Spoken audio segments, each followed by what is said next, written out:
Well, good morning and welcome back to another week on my allotment. And what a week! What a week in so many ways.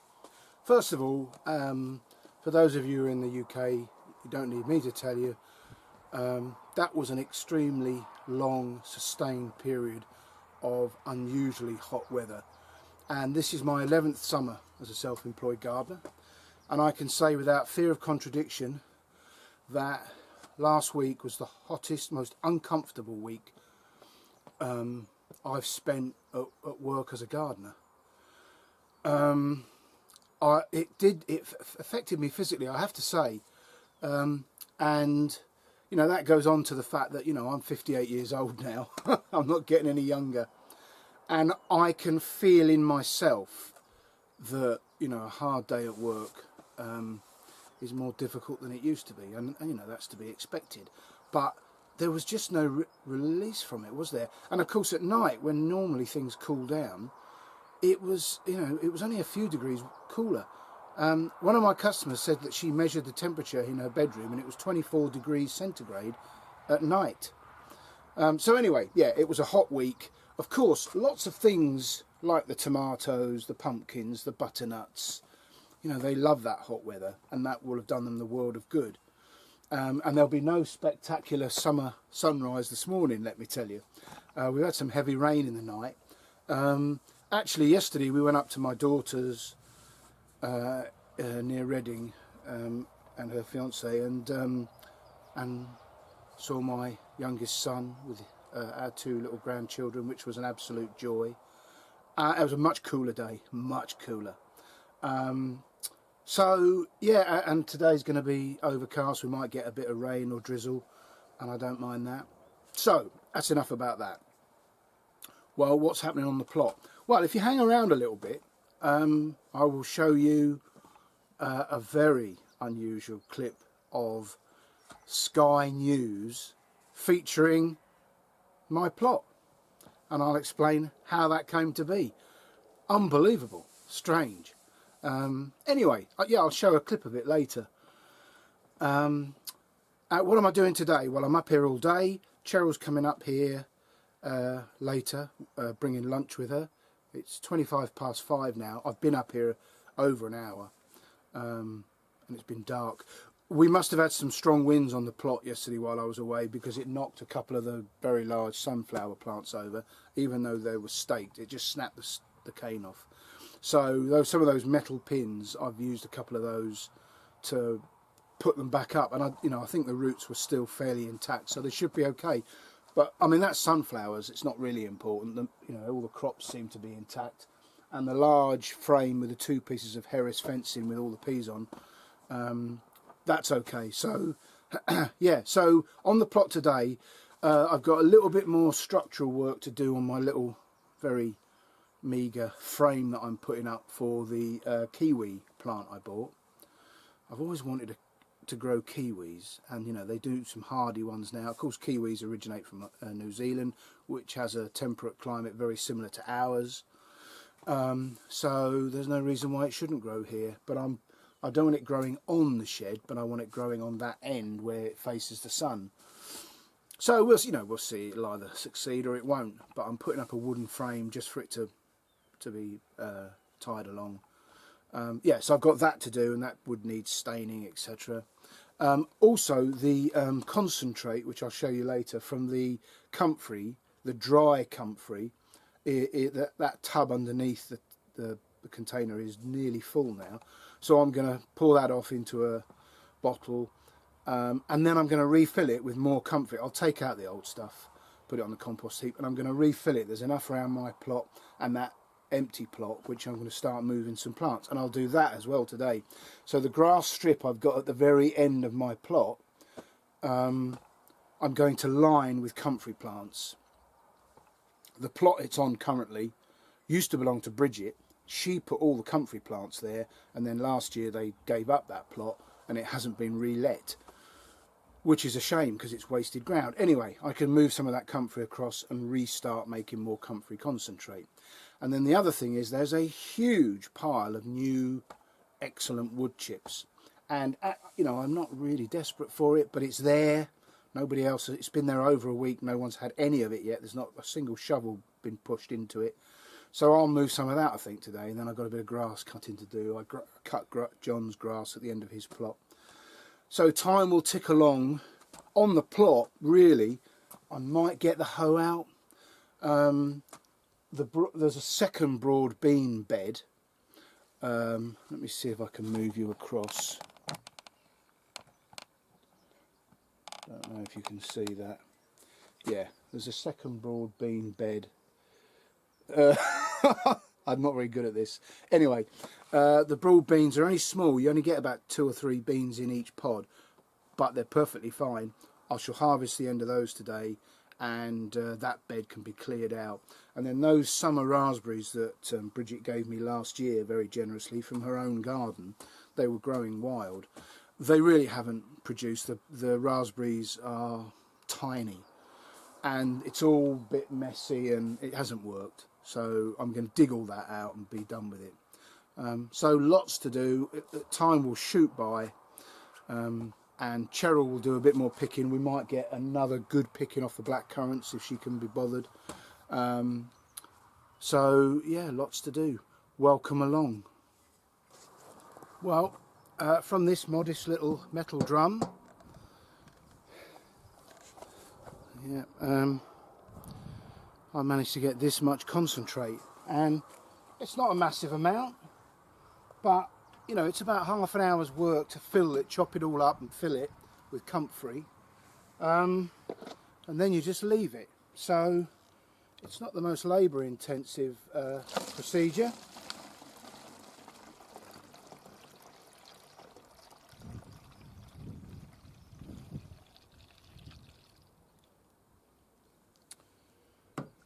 There's a little bit more than a bottle's worth, so I'll have to get another bottle.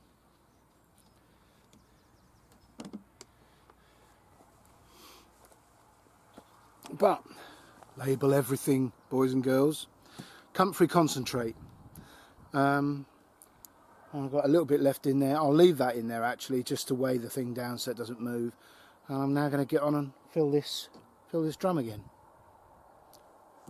Lovely stuff. Well, here's my little collection of comfrey fertilizers, and you can see the 1, 2, 3, 4, 5. I've probably refilled 3 of those already, so I've had 8 to 10 bottles worth. And those ones, the 5 on the right, are the comfrey that was steeped in water, and then the comfrey removed and it was filtered through a sieve, and that's filled, and I've been putting that in the watering cans, a good slosh. But the end one you've just watched me fill, and that's the concentrate, and you can see just simply by the colour how much thicker and richer it is, and I shall use that at sort of a, I don't know, 1 to 10 in a watering can, and I'll use these on, you know, to promote flowers and fruiting. So very happy. You know, it's my first year of doing it. I'm learning as I go. I can get a lot more efficient, but so far, first of all, I'm enjoying doing it, and you know, what's not to like from the point of view of goodness for your flowers or your vegetables. And it's free. It's using a resource that's already on the plot. Yeah, fantastic. Another area that I've learnt from last year's mistakes is with my outdoor tomatoes. Now these are all the tomatoes I'm growing are a blight resistant variety, but last year the stakes I had them against were only sort of 2 or 3 feet tall, and they weren't strong enough, and I didn't cut enough of the leaves and the side shoots off. I sort of took my eye off the ball. This year I've redressed that, or addressed it, and as you can see, I'm now, as the plants are maturing and the fruit is set, I'm cutting all the lower leaves off, and each week I cut a couple more off each plant so that it goes up to create more light and air around the tomatoes. So whilst they might be blight resistant, I'm giving them every help I can, and of course, most importantly, it lets the sunlight in, which will, when the sunlight comes back, will help ripen the fruit. But they really do look good. I'm very pleased with what I've done here. I just hope that they do, you know, ripen and that the blight stays off them. But yeah, very happy with that. If you've got tomatoes, by now you should be cutting the lower leaves off to ensure that the light, air and sun can get in. I said in a previous video that for the first time in my 5 years, my leeks have bolted. They're always Musselburgh. Musselburgh have always done well for me. But this year, for whatever reason, and I don't pretend to understand, they've bolted. So this week I decided, we took a couple home and I said, I know it says you can't do much with them when they've bolted, let's have a look. And I cut them and prepared them as I normally do. And they don't delaminate into individual leaves, they go into a solid block, and it was dry and crusty inside. So they really are lost when they bolt, leeks. So this week I pulled out all the leeks that had bolted, and actually I can now see I've missed a couple. But that shows you, for some reason those ones were later planted on the end, and they were planted a bit thicker because I had no room, and they all seem okay at the moment, which is odd. But you can see the sort of loss. I mean, it's at least 50%, if not more, that I've lost. I haven't harvested a single leek yet, but again, allotments have taught me to just be fatalistic about it. It is what it is. I can't do anything about it.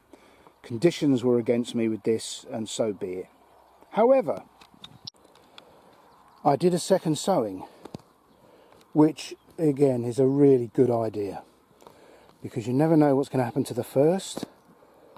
So this is my second sowing. Again, they're in a little bit closer than I would like. Inevitably going to get rust because they're so close together. But anyway, I've got more leeks. I'm not going to get the bumper harvest we've had in previous years, but we will get a harvest. And whilst the leeks won't do as well this year, other things are doing better. So yeah, I think it's important to learn from the mistakes, but not to get hung up on them and upset by them, because you can't dictate the weather conditions, and I'm sure the bolting of the leeks is something to do with weather. And if you know better, then please let me know. I always like to learn from the disappointments. But yeah, we'll still have plenty of leeks this winter, I hope. Well, I said earlier that I'd explain what happened this week and how we ended up on national television.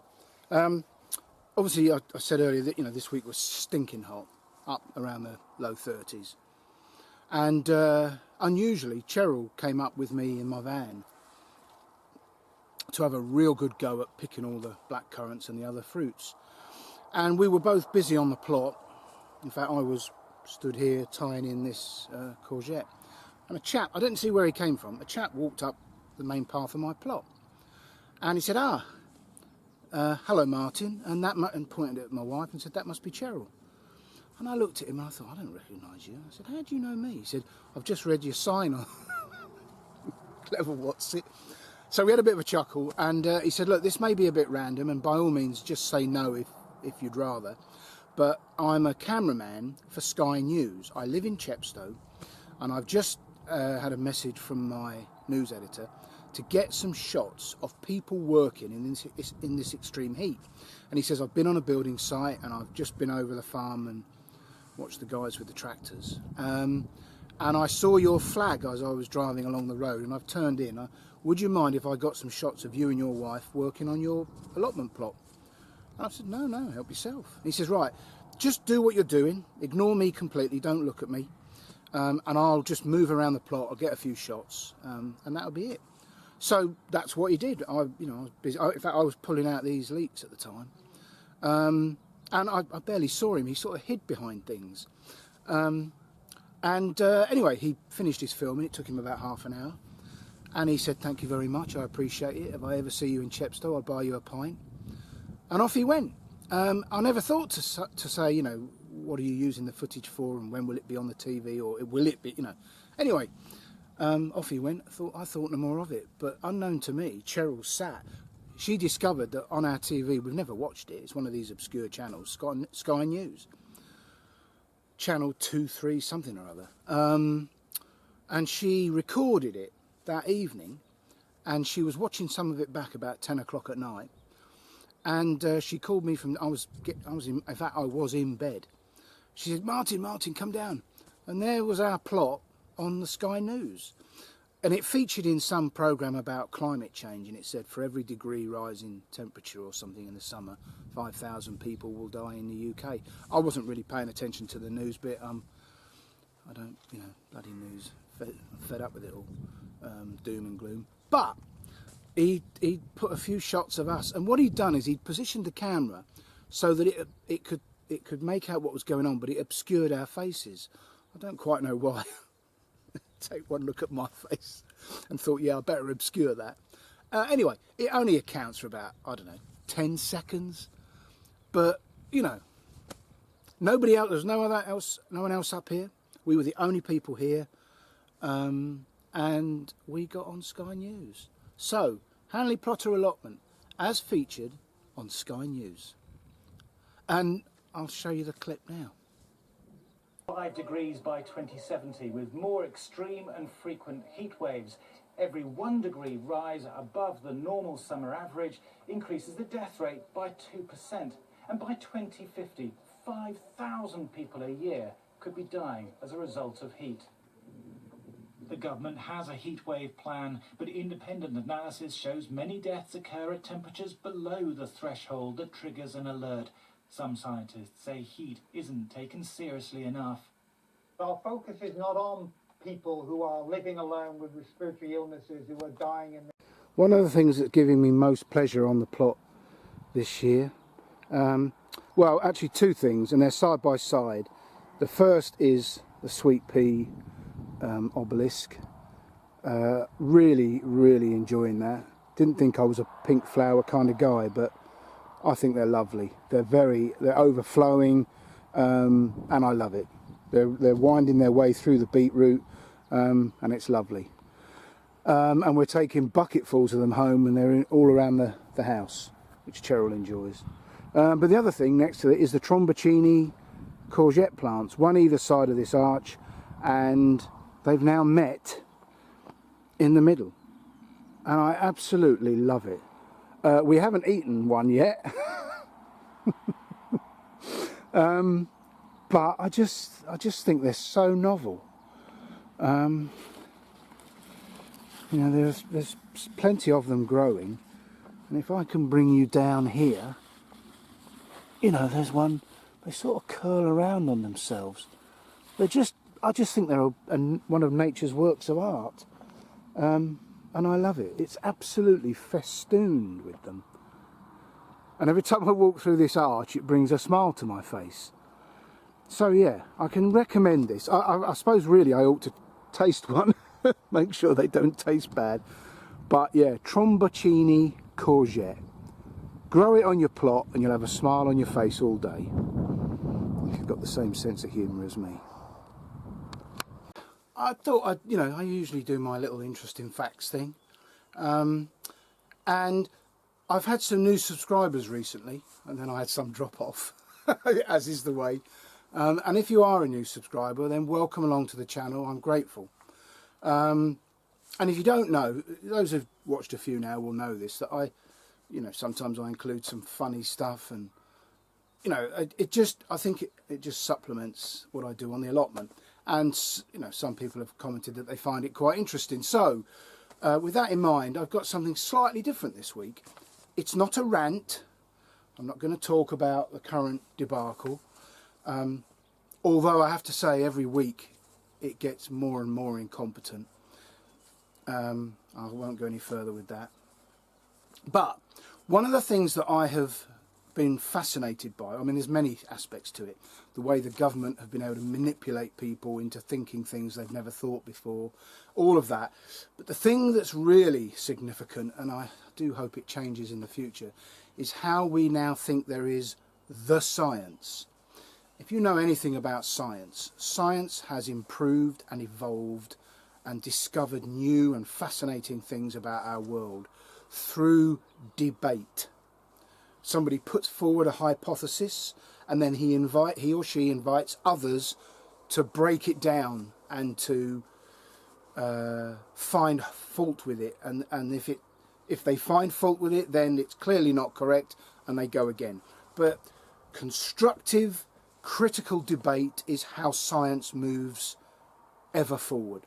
But what the government and SAGE have done throughout this current so-called crisis is they have stifled debate. Anybody with an alternative point of view is immediately cancelled, eliminated, and then they continue with their single path. This is the only way. It is sinister, and it is typical of medical professions, as in it's arrogant. And that's quite a thing to say, so I'll back it up. Medical science, like all science, has been through very arrogant phases, and it's a fascinating subject. And I've just put together a little bit here, and you know, and to those who are new to my channel, it's not meant to be controversial. It's meant to be thought-provoking. I do fear for society when it can't disagree constructively. So, you know, if you don't agree with what I'm about, well, you can't disagree with what I'm about to say because it's factual, but it's done to promote thought. That is all. I hope you don't mind if I read some of it. The world of science, these are my writings. The world of science, and the particular world of medical science, is the history of entrenched errors. So many times people who stood up from the accepted truths were ridiculed, ostracised, or even persecuted and killed. Columbus was bitterly attacked for believing the world was round. Bruno was burnt alive for declaring the earth was not the centre of the centre of the universe. Galileo was imprisoned for teaching the earth moved around the sun, and even the Wright brothers were ridiculed for believing a machine could fly above the earth.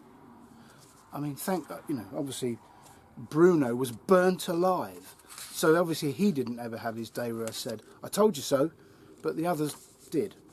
Most significantly the Wright brothers, as they flew above their critics. In the world of medicine, Andreas Vesalius was denounced as a heretic for his discoveries in the field of human anatomy. William Harvey was disgraced as a physician for saying blood was pumped around the body by the heart. Ignaz Semmelweis was fired from his hospital post for requiring his medical staff to wash their hands. Good grief, no wonder he was fired. A few hundred years ago, it was not unusual for entire naval expeditions to be wiped out by scurvy. Between 16 and 1800, the British Royal Navy alone lost over 1 million sailors dead to scurvy. Physicians of the day were baffled as they searched in vain for some sinister disease that lurked in the dark holds of ships. And yet, for hundreds of years, the cure was already known and recorded in the medical literature. In the winter of 1555, when French explorer Jacques Cartier found his ships frozen in the ice of the St. Lawrence River, scurvy began to kill his crew. Then a friendly Indian showed him a simple remedy. Tree bark and pine needles, both rich in ascorbic acid, i.e. vitamin C, were stirred into a drink and produced immediate results. An immediate cure. So upon his return to Europe, Cartier reported his findings to the medical authorities, who dismissed such nonsense as ignorant savage witchcraft. So because of medical arrogance, the cure for this terrible disease was dismissed for another 200 years, costing hundreds of thousands more lives completely needlessly. Fast forward to today, and our medical authorities are once more dismissive and arrogant about alternative views. Science works when views and evidence are shared, critiqued and debated. History is littered with the lesson that when opinions are censored, when criticism is stifled, when dissent is crushed, the casualties are the truth and the people. So, that last bit, it was my writings. So I made a decision very early on in this debacle that there were two situations under which I was going to immediately reject somebody as an idiot or a liar, and that is those that say control a virus. You can't control a virus, you can control people. And the other is we're following the science, because both of those are ridiculous and laughable. And I tell you that the thing about scurvy is fascinating, and I hope you find that interesting. Well, back in the spring, I had a packet of seeds of cucumber suprena, and it's an outdoor variety, and I was looking forward to growing it, and all the seeds germinated, and I planted them along this frame that I've made, and I planted them out way too early, and the cold spring weather clobbered them, but one survived, and that is this plant you see here. And we've already had a couple of cucumbers off it. The cucumber plants either side of it are Market Moor, good old reliable Market Moor, but they're not cropping yet. But this suprena is really getting going, and I've got 3 cucumbers of a decent size there. That one I suspect we will chop off today. And just a tip that, there's only 2 of us at home, so maybe this will be too much, but while it's on the plant, if you don't want the whole cucumber, you can chop it, say halfway up, take this piece indoors and use it for your tea, and the other half stays on the plant, stays alive, and the piece you've cut just hardens over, dries up like it does in the fridge, and then when you want the other half you can come and take it off the plant. You don't have to take the whole cucumber. Just a little tip. Cucumber suprena.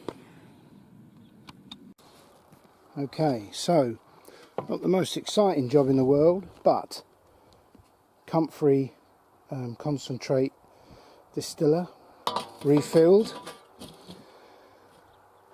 ready to go. And then down the end here, on this piece of ground between myself and Melvin's plots, which I normally just trim and keep tidy, I have now planted up 1, 2, 3, 4, 5, 6, and a little stumpy one that I've cut down on the end, 7 comfrey plants, all producing free fertilizer for my crops. I don't know why I've never done this before.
Picking machine is back.